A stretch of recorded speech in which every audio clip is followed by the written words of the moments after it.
नमस्कार मित्रांनो, आत्ताची या घडीची सर्वात मोठी बातमी समोर येत आहे। धनंजय मुंडेंना अजित पवार यांनी दिलाय सर्वात मोठा धक्का।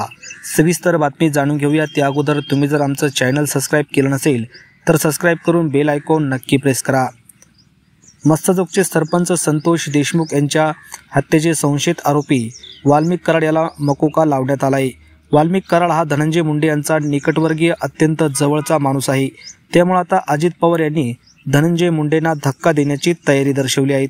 वाल्मिक कराड यांच्यावर मकोका लावल्याने अजित पवार यांची राष्ट्रवादी बीड कार्यकारिणी बरखास्त केली आहे।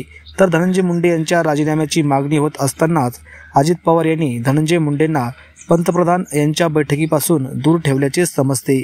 त्यामुळे आता धनंजय मुंडे यांची पाठराखण करणारे अजितदादा यांनीच धनंजय मुंडे यांना धक्क्यावर धक्के द्यायला सुरुवात केली आहे।